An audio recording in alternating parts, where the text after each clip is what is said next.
오늘은 히브리서 강의 35번째 시간입니다.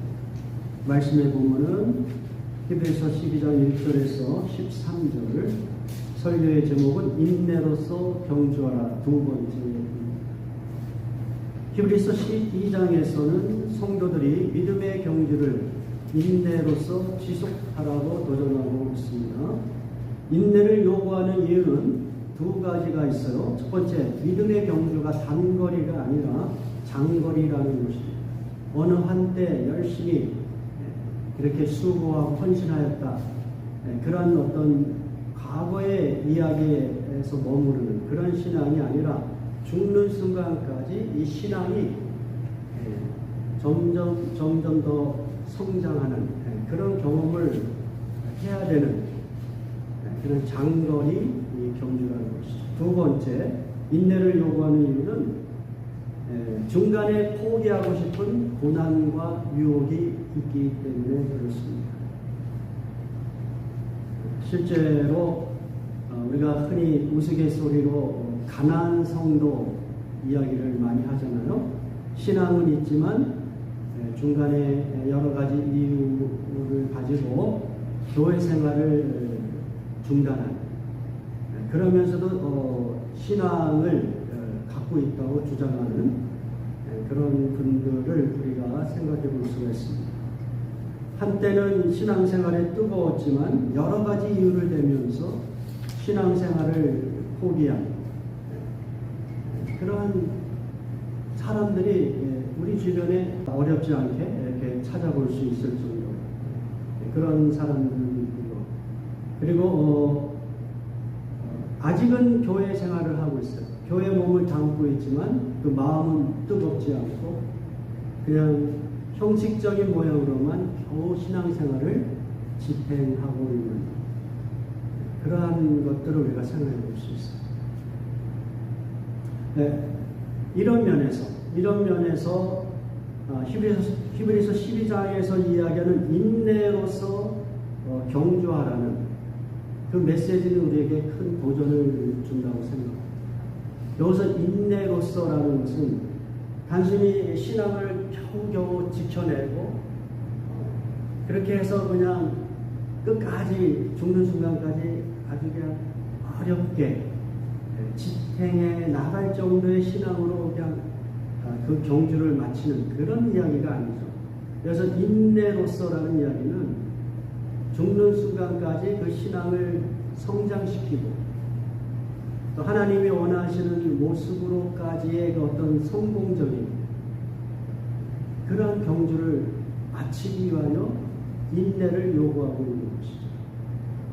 이 인내로서라는 말은 단순히 참아내는 것이 아니고 하나님을 향한 그 뜨거운 열정을 간직하면서 그렇게 경주를 해 나가는 그 모습을 우리가 상상해 볼 수 있는 것이죠. 이제 우리 중에도 이제 리타이어를 하신 분들도 있고, 그렇지만은 공식적으로 교회에 직분이 없다 할지라도 우리 마음은 뜨거워야 된다고 저는 생각해요.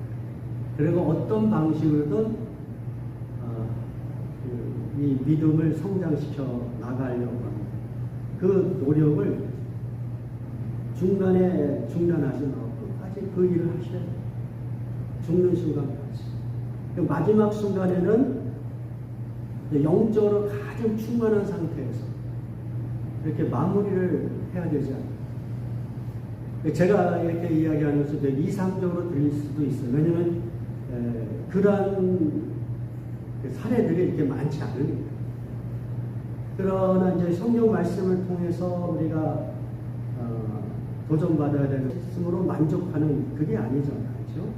죽는 순간까지 하나님을 알아가고 그분과의 그 교제가 깊어지는 그 순간에 죽는 것이죠.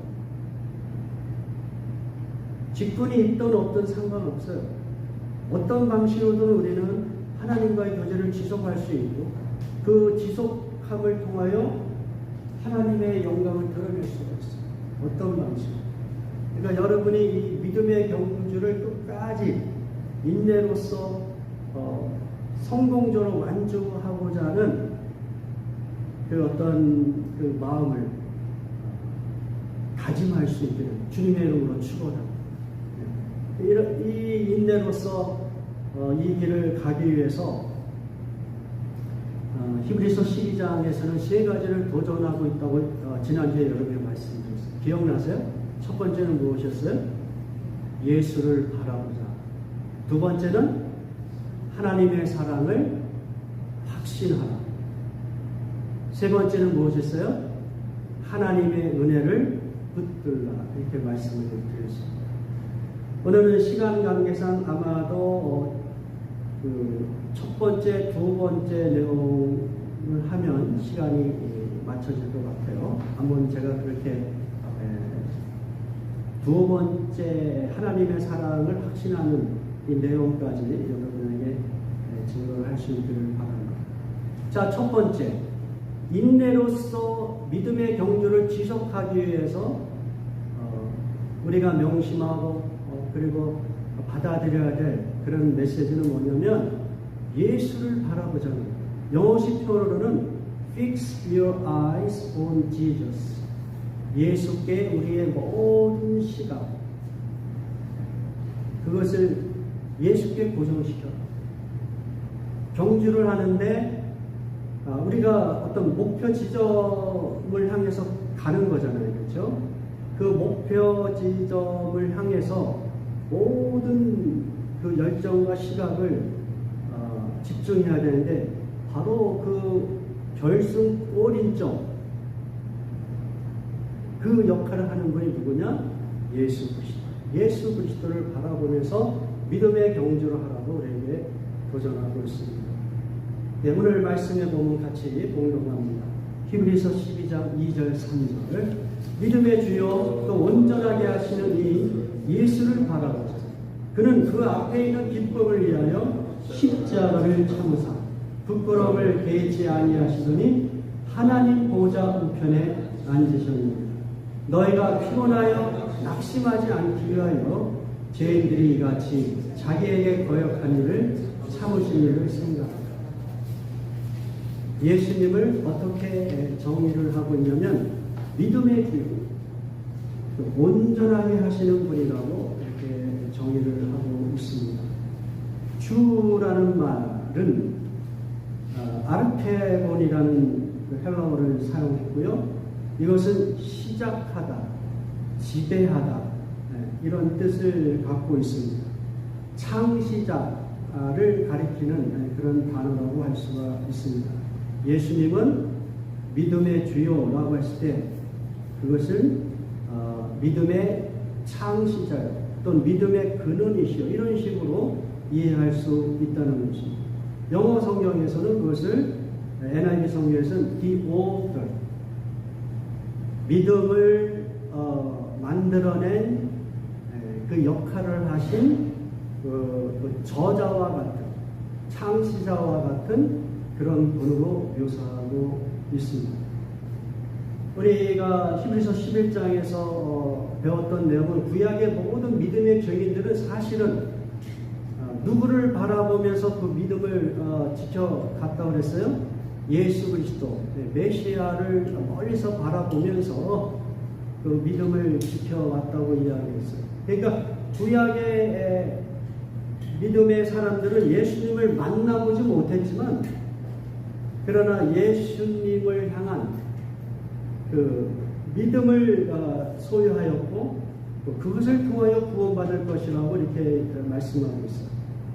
그리고 신약의 성도들도 마찬가지예요. 이미 오신 예수님, 그리고 이제 다시 오실 예수님을 기대하면서 그렇게 믿음을 예수 그리스도께 향해야 되는 것을 성령은 우리에게 강조하고 있습니다. 이런 면에서 예수님은 믿음의 창시자, 그분을 통하여서만 이제 하나님의 구원이 성립이 됩니다. 그러한 분으로서 믿음의 주다 이렇게 표현하고 있고요. 또 더 나아가서 예수님은 우리의 믿음을 완전케 하시는 분이다 이렇게 표현하고 있습니다.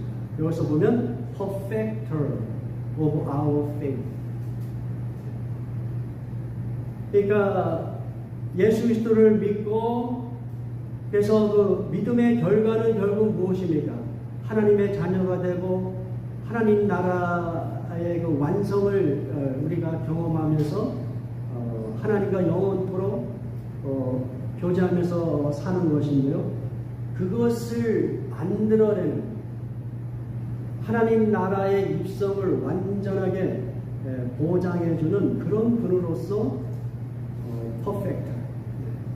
그분을 바라보면 우리가 그분을 통하여 믿음이 생겨났고 그리고 그분을 믿음의 경주가 끝나는 그 시점까지 그분을 향한 믿음을 계속 지켜나가면 그 믿음의 최종 목표 하나님 나라의 그 완성을 경험할 수 있게 된다는 것이죠. 이런 면에서 예수님은 우리의 믿음을 완전하게 만드시는 거예요.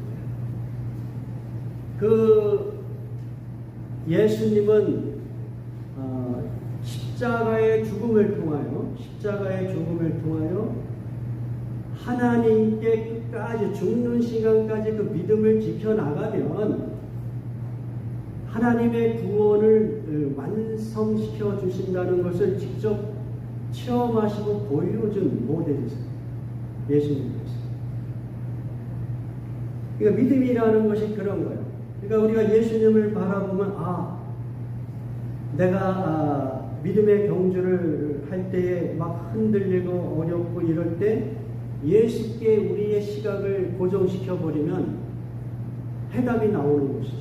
예수님은 이럴 때 이 고난의 순간에 십자가에서 죽기까지 우리 하나님께 순종하였다. 이 해답이 나오잖아요. 예수님이 직접 모델을 보여주셨어요. 그 예수님을 우리가 놓치지 말고 끝까지 바라보면서 믿음의 경주를 지속하라. 자, 예수님이 우리에게 보여주신 모델은 이와 같아요. 그 2절 후반절에 어떻게 되냐면 그는 그 앞에 있는 기쁨을 위하여 이렇게 되어 있습니다.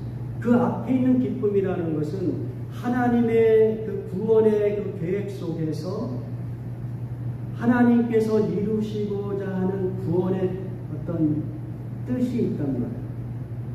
그것은 예수 그리스도를 통하여 온 인류의 죄를 다 담당하게 하시고 그를 통하여 인류를 용서해 주시는 그를 통하는 자들에게 하나님의 그 구원의 역사가 이루어지는 그러한 그 하나님의 구원의 계획 그 구원의 계획을 예수님께서 이루실 것을 바라보는 것이죠. 그것은 예수님에게는 기쁨이라는 거예요. 기쁨. 예수 그리스도의 십자가의 죽으심을 통하여 온 인류가 구원받는 것. 그리고 예수님께서 십자가를 통하여 온 인류가 구원받는 것을 어떻게 보여주시냐면 3일 만에 부활하시는 모습으로 보여주시잖아요. 너희들도 이와 같이 예수 그리스도를 믿는 믿음을 통하여 너희들은 죽음의 어떤 죽음에 의하여 지는 자가 아니라 오히려 죽음을 이겨내서 부활한 자로 영생을 누릴 수 있는 그러한 존재가 된다는 것을 예수님께서는 그 부활로서 또 우리에게 보여주세요. 그러니까 이러한 것들을 바라보면 예수님으로서는 그것이 기쁨이에요. 예수님 앞에 있는 기쁨이에요. 그 목적, 그 하나님의 구원의 계획을 이루려고 하니까 예수님께서 무엇을 거쳐가셔야 되냐면 십자가를 거치셔야 돼요. 십자가. 여기 보면 십자가를 참으사 부끄러움을 개의치 아니하시는 그 과정을 겪으셔야 됩니다. 그런데 여러분 십자가는 무엇을 상징합니까? 예? 무능력, 실패, 하나님의 저주, 하나님이 없는 것 같은 장소, 그게 십자가. 그래서 예수님은 실제로 십자가 위에서 엘리 라마 사박단이 그러시잖아요. 나의 하나님이여 나의 하나님이여 어찌하여 나를 버리셨습니까? 이 십자가는 그렇게 하나님의 그 부재, 하나님이 함께하지 않는 것 같은 그런 공포의 자리, 버려짐의 자리란 말이죠. 그리고 그래서 그 십자가는 사람들에게 부끄러움의 대상이에요. 부끄러움의 대상. 여기 보면은 십자가를 참으사 부끄러움을 개의치 아니하시고 이렇게 되어 있단 말이에요. 영어식 표현은 어떻게 되어 있냐면 endured the cross, scorning its shame 이렇게 되어 있어요. 십자가의 부끄러움이라고 했어요. 그러니까 십자가를 통해서 사람들이 상상할 수 있는 부끄러움이 있단 말이에요. 그 이야기를 다시 이야기하면 여러분들이 이 세상에서 고난을 받으면서 경험할 수 있는 부끄러움이 있단 말이에요. 어떤 사람은 제일 힘든 것이 이 자존심을 이렇게 상하게 하는 것. 난 실패해도 좋아, 가난해도 좋아. 근데 내 자존심만은 내가 지키고 싶은데 그것마저 이제 무너뜨리면 이 사람들이 정말 견디기 힘들죠. 공감이 되세요? 나는 자존감과 상관없이 어떤 환경에서도 내가 끝까지 살아갈 수 있다. 이러면 너무 좋은데 그게 잘 되지 않는단 말이죠. 어떻든 우리는 이 세상에서 고난을 받으면서 고난 받는 것으로 어떤 끝나는 게 아니라 그 고난으로 인하여 또한 사람들이 우리에게 주는 우리의 마음에 상처를 주는 그 부끄럽게 만드는 그게 있어요. 그렇죠? 너는 왜 이렇게 그렇게 열심히 노력했는데 이거밖에 못하냐? 응? 너는 이렇게 많이 배운 사람이 이렇게 사회 속에서 잘 적응하지 못하고 돈도 벌지 못하고 왜 그렇게 사는가? 내가 하나님의 말씀대로 열심히 산다고 하였는데 너의 말년이 어떠냐? 너의 말년. 뭐 재산이 있어? 또 앞으로 남은 은퇴 후에 20년, 30년 살아갈 수 있는 재정이 돼? 지금 제 얘기하는 거예요. 어떻든 그런 이야기들을 이제 하는 거예요. 사람들이. 네가 열심히 하나님을 섬긴다고 했는데 결과는 그거야. 십자가를 지는 것 자체도 힘든데 십자가를 지고 있는 사람들은 어때요? 부끄러움을 심어준다고.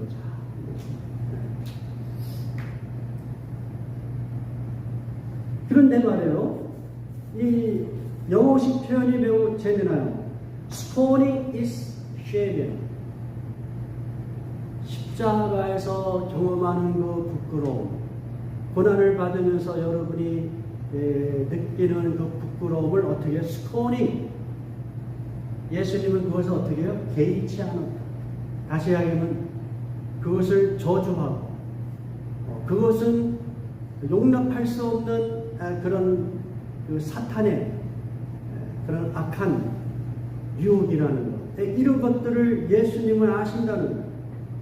그래서 그것을 어떻게 스코닝해요? 그걸 저주해요. 이런 믿음이 우리에게 있기를 주님의 이름으로 축원합니다. 동의하세요? 예수님은 그렇게 하신 거예요. 십자가에서 못 박아 죽으시면서 그 많은 수치스러움을 경험하면서 그 수치를 받아들이지 않으세요. 예수님은 받아들이지 않고 그것을 스코닝 하셨어요. 그걸 오히려 조롱하셨어요. 그건 진실이 아니다. 왜? 이 십자가의 고난은 하나님의 구원을 완수하는, 하나님이 원하신 기뻐하시는 그 뜻을 이루는 하나의 과정이기 때문에 이것은 오히려 축복의 시간이에요. 구원을 만들어내는 엄청난 놀라운 시간이에요. 예수님은 그걸 아셨기 때문에 그 모든 것들을 오히려 어떻게 해요? 자기 그의 뭐랄까 하나님의 아들로서의 그 자존감을 다 지켜내시면서 그렇게 예수님께서 십자가를 끝까지 짊어지십니다. 그래서 그 결과가 어떻게 돼요? 하나님 보좌 우편에 앉으십니다. 하나님 보좌 우편에 앉으셨다는 것은 아버지 하나님께서 이 아들 예수의 그 십자가의 모든 희생을 다 승인하시고 참 잘하였다. 충성스럽게 온 인류를 구원하기 위하여 내가 이러한 고통을 당하였구나. 아버지 하나님께서 아들 예수님의 그 희생을 그대로 다 승인하시고 가장 낮은 자리에서 그를 가장 높은 자리로 올려주십니다. 그 자리가 뭐예요? 하나님 우편에 앉는 것입니다. 그렇게 해서 예수님을 통하여 온 인류가 구원받는 길이 열립니다. 그런 일들을 우리가 생각해 보는 것이죠. 그래서 성도들이 3절에 보면 너희가 피곤하여 낙심치 않기 위하여 이렇게 달리기를 하다 보면 중간에 포기하고 싶게 그렇게 피곤하잖아요. 그러니까 신앙생활을 하다가도 중간중간 좀 쉬고 싶은 때가 있을 수도 있고 다른 유혹을 여러분이 받을 수도 있죠. 여러분이 요즘에 유튜브 이런 데 보면은 종교다원주의자들의 그 교수들 기독교인이라고 하면서 종교다원주의를 외치는 그 아주 유명한 사람들의 그 동영상이 많이 있어요. 그런 것들을 들으면 믿음이 불확실하면 막 흔들리죠.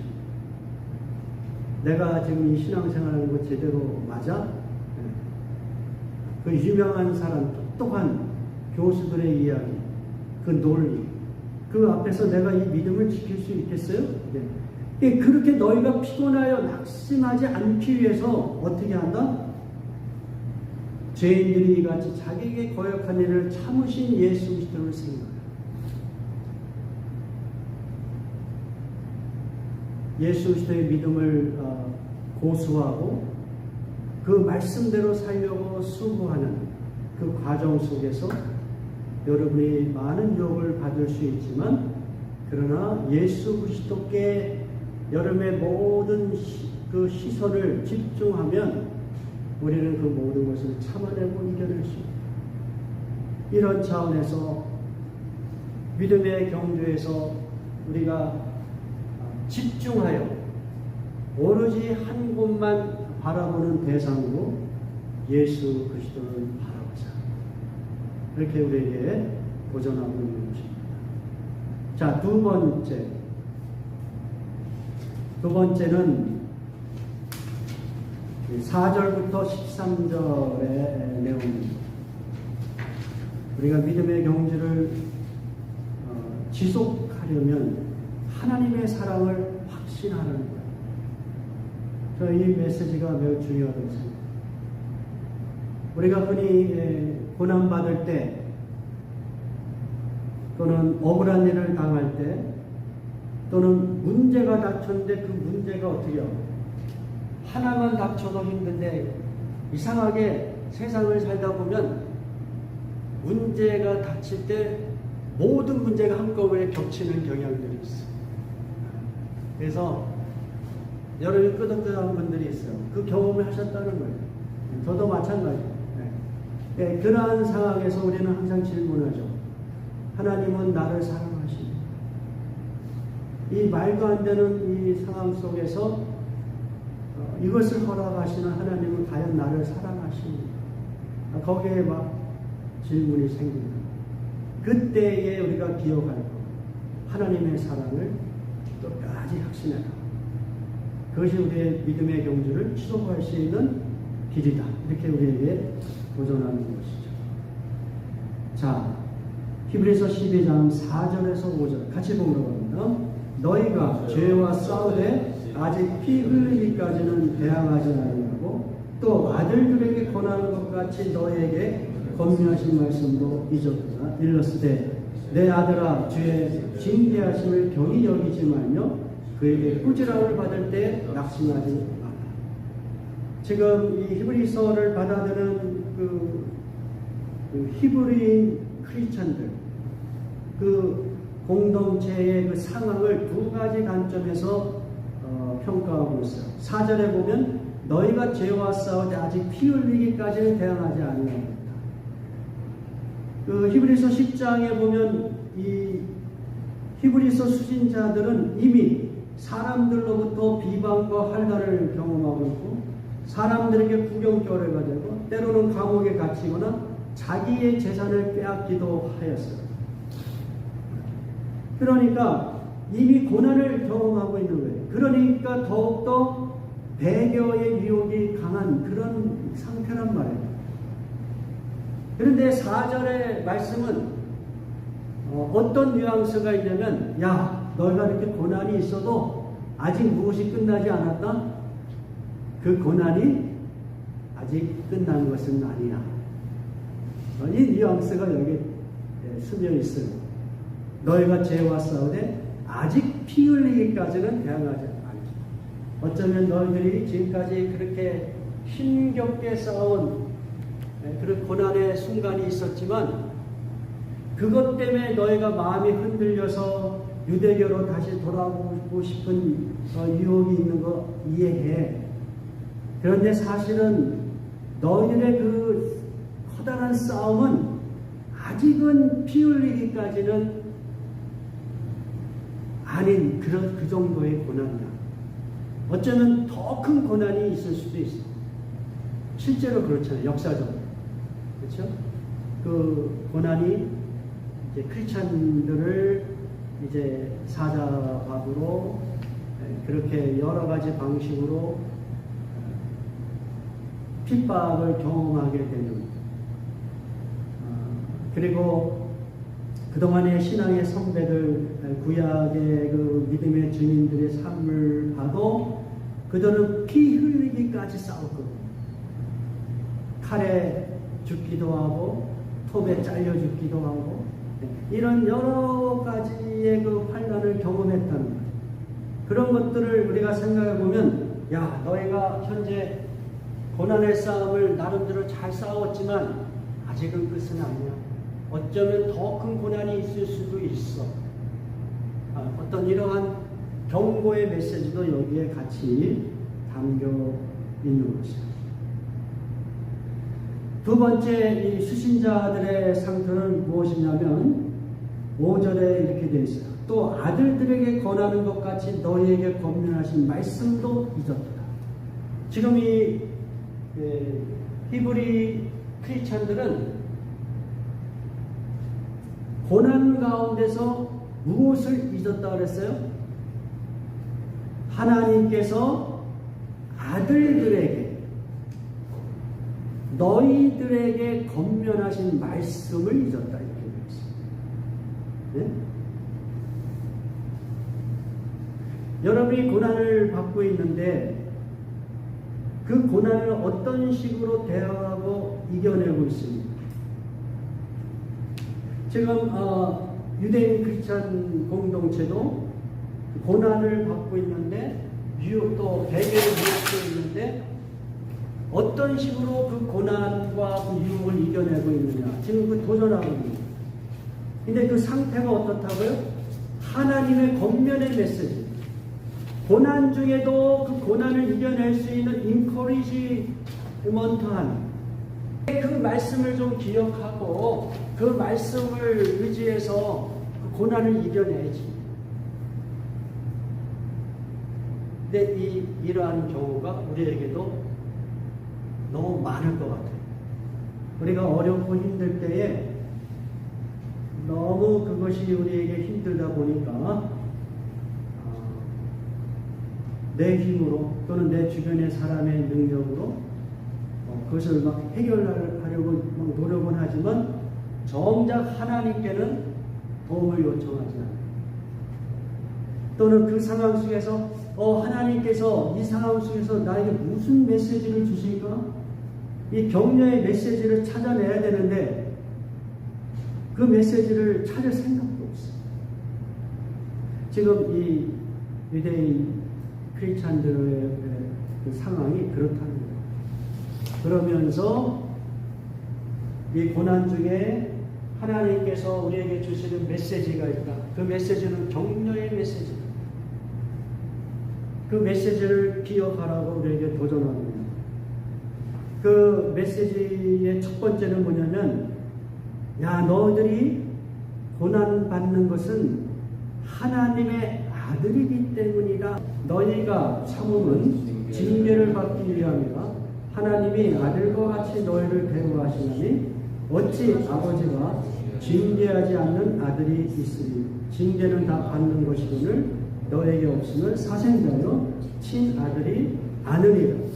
징계, 영어식으로는 디스플레이.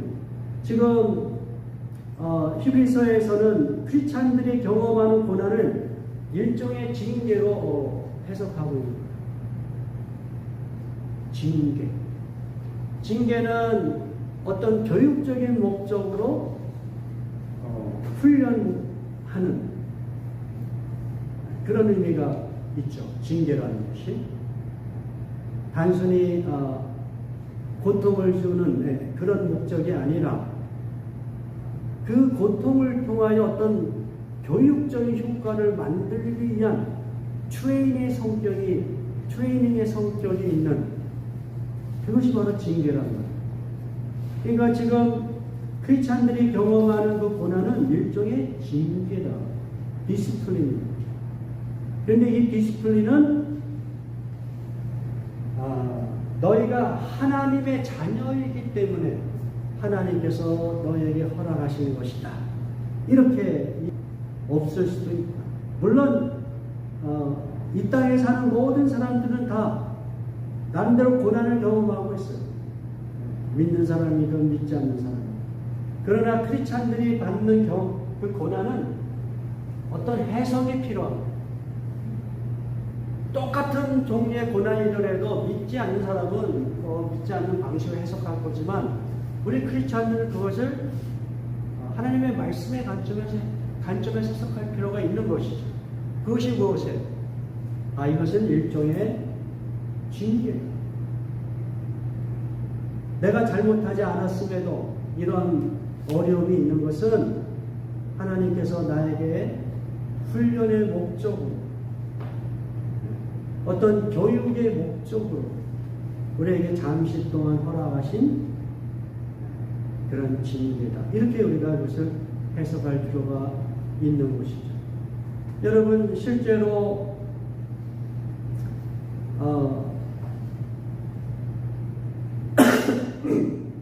아버지와 아들의 관계, 부모와 자식 간의 관계가 아니면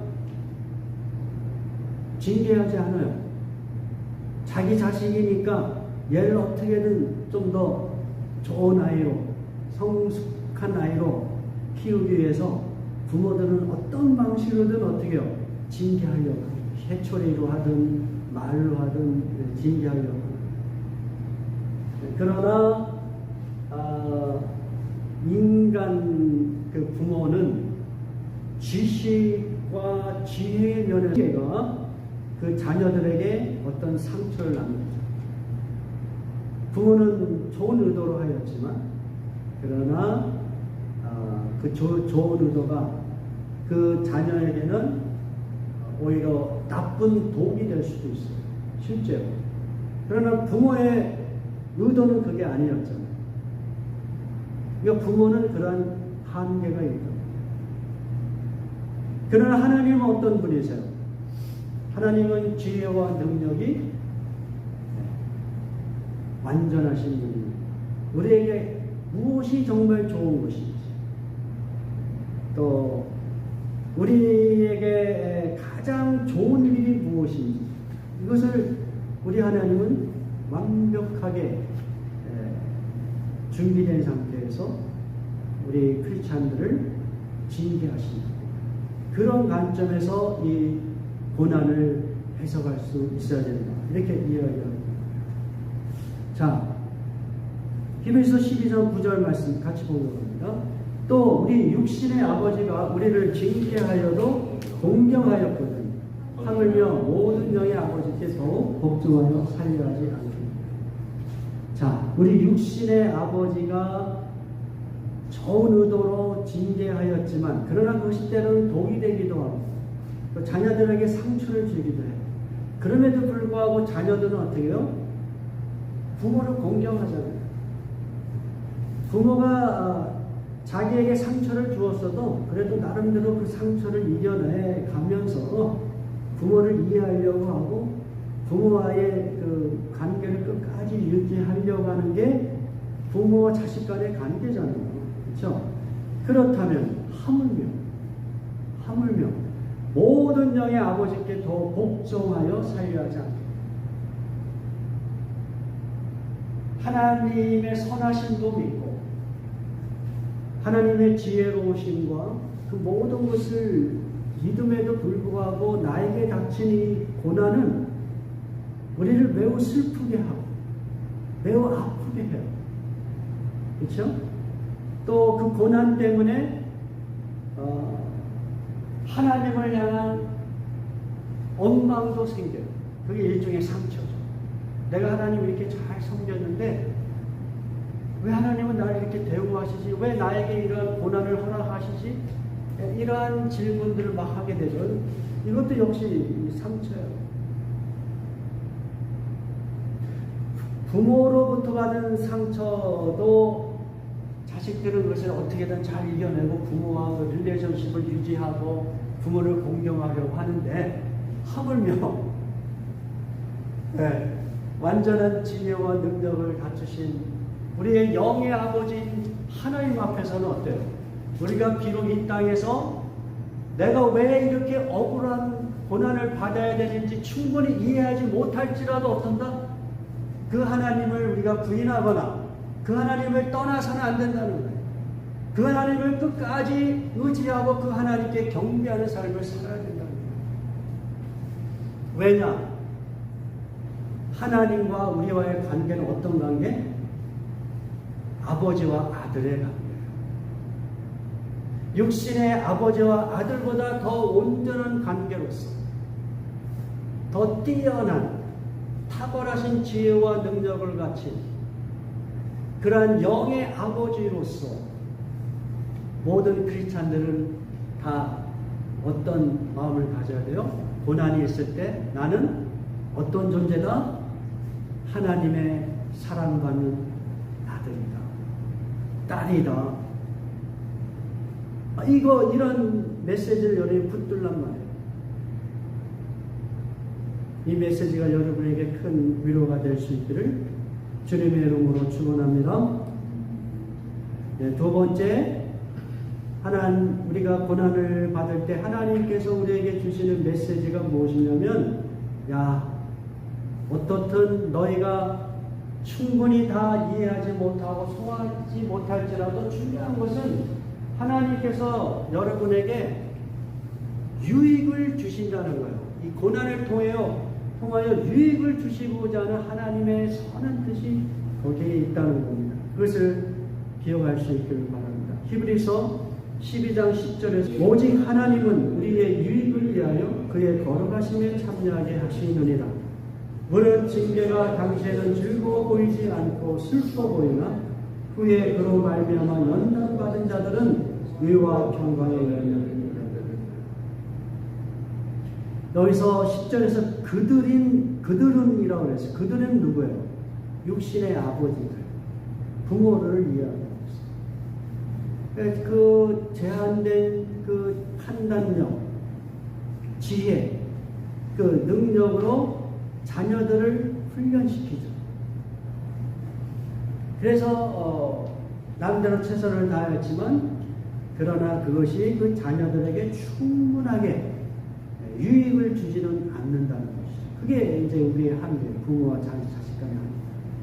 그러나 하나님은 그 고난을 허락하셨을 때 그 고난의 어떤 분명한 목적이 있는데 그것은 바로 우리의 유익을 위한 것이다. 그 유익은 무엇이냐? 하나님의 거룩하심에 참여하게 합니다. 그 고난을 통하여 여러분이 그 믿음을 잃지 않고 끝까지 지속하려면 그 고난 속에서 누구의 이름을 많이 불러야 되겠어요? 하나님의 이름을 많이 부르셔야죠. 하나님, 왜 나에게 이 고난을 허락하셨습니까? 왜 말도 안 되는 상황을 허락하십니까? 나에게 왜 이렇게 자존심 상하는 일들을 허락하십니까? 자존심 상해서 죽겠습니다. 네. 그거를 사람들에게 하지 말고 누구한테 해요? 하나님께 하는 거라. 열심히 하세요. 여러분 마음속에 있는 많은 불만과 이해할 수 없는 것, 슬픈 것, 그 예수님이 당하신 것 같은 그 수모, 이런 것 그러다 보면 여러분은 하나님과의 릴레이션십이 어떻게 해요? 깊어져요. 고난이 주는 유익이 여기 있습니다. 여러분이 자기가 원하는 대로 모든 일들이 일사천리 잘 진행되면 기도하지 않아요. 하나님 찾지 않습니다. 근데 어떻든 고난이 생기면 우리는 하나님의 이름을 찾게 되어 있고 그 과정을 통하여 하나님과의 릴레이션십이 돈독해진다니까요. 우리 다 경험한 거잖아요. 그렇죠? 네. 그 과정을 겪는 거예요. 그 과정 속에서 우리는 하나님의 그 거룩하심에 참여. 이 거룩하심은 제가 누누이 이야기했듯이 무슨 윤리적이고 도덕적인 깨끗함 이런 얘기를 하는 것이 아니에요. 하나님의 성품과 관련된 거예요. 그것은 우리 안에 존재하지 않아요. 그러나 여러분이 이 고난 속에서 하나님과의 관계가 깊어지면 그 하나님의 그 성품, 거룩함이라는 성품을 여러분이 경험하게 돼요. 그 거룩함의 궁극적인 모습은 이제 여러분이 이제 하나님 나라에 들어갈 때 성화의 모습으로 그것이 드러날 거예요. 그 성화의 모습의 그 표현이 11절에 의와 평강의 열매로 이렇게 표현되고 있는 것입니다. 여러분, 고난받는 사람들에게 이런 말씀이 그렇게 큰 도움이 안 되는 것을 알고 있습니다. 그러나 하나님의 메시지는 우리에게 분명해요. 여러분이 그렇게 하나님의 말씀이 고난 중에도 도움이 안 되는 것은 여러분이 믿음이 그만큼 어떤 면에서 부족해요. 하나님을 온전히 신뢰하면 지금 성경에서 이야기하는 이 논리와 이 메시지가 정말 그렇구나. 그것을 경험할 수 있으라고 믿습니다. 마지막으로 하나님의 메시지는 고난 속에서 이렇게 우리에게 도전합니다. 야, 고난 중에도 곧은 길을 가라. 자, 12절, 13절 같이 보도록 합니다. 그러므로 피곤한 손과 연약한 무릎을 일으켜 세우고 너희 발을 위하여 곧은 길을 만들어 저는 다리로 하여금 어그러지지 않고 고침을 받게 하라. 여러분, 믿음 생활을 하다 보면 이런 경우들이 있죠. 피곤한 손, 연약한 무릎, 저는 다리, 어그러진 그러한 길, 이런 것들을 경험합니다. 지금 이 표현들은 전부 다 일종의 그림어예요. 달리기를 하면서 우리가 경험하는 모습 아니에요? 그렇죠? 하다 보면 피곤해서 피곤한 손, 연약한 무릎, 얼마나 잘 표현하고 있는지 몰라요. 믿음의 경주도 이와 같은 일들이 일어난단 말이에요. 그럼에도 불구하고 우리에게 도전하는 메시지는 뭐냐면 곧은 길을 만들어라. 자, 달리기를 하는데 가장 빠르고 쉬운 길은 곧은 길이에요. 막 왔다 갔다 하는 길. 고난 속에서 여러분이 추구해야 되는 길은 고든 길을 만들어 가는 거예요. 이 고든 길이 무엇이겠어요? 하나님께서 우리에게 원하시는 뜻이랍니다. 그 대표적인 메시지가 뭐예요? 예? 야, 너희 먹고 사는 문제 힘들어도 어떻게 하라? 하나님의 나라와 의를 먼저 구해라. 너희들 걱정, 무슨 내일에 대한 걱정이 많아도 내일 걱정은 내일 미뤄두고 오늘 걱정만 잠시 동안 하고, 그러나 너희가 놓치지 말아야 될 것, 하나님의 나라와 의를 먼저 구하라. 고난 속에서도 하나님의 나라를 우선순위로 하는 그 고든 길을 만들어 갈 때에 여러분의 고난이 훨씬 더 유익하고, 그리고 가장 지름길로 여러분이 경험되는 그런 길이 될 수 있다는 것입니다. 예, 이제 말씀을 마무리합니다. 여러분, 성도들이 당하는 고난은 하나님의 무관심이나 무능력 또는 불의함의 결과가 아닙니다. 오히려 하나님의 부성의 표현으로 지금 히브리서 12장에서 그것을 강력하게 우리에게 도전해 주고 있습니다. 이것이 아프고 힘들 때 이게 무슨 부성의 표현이야 그렇지만은 그것이 하나님이 우리에게 주시고자 하는 강력한 메시지. 내가 너를 사랑하는 아들이다, 딸이다. 지금은 슬프게 보이고 지금은 아프게 보여도 너희들을 단련하는 수단으로 지금 너희들에게 고난을 허락하고 있다는 그 하나님의 메시지가 이 고난 속에 있고요.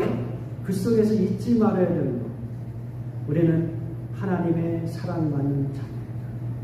하나님의 사랑을 확신하면서 이 고난의 길을 극복할 수 있기를 주님의 이름으로 축원합니다. 저희 다 같이 기도하겠습니다.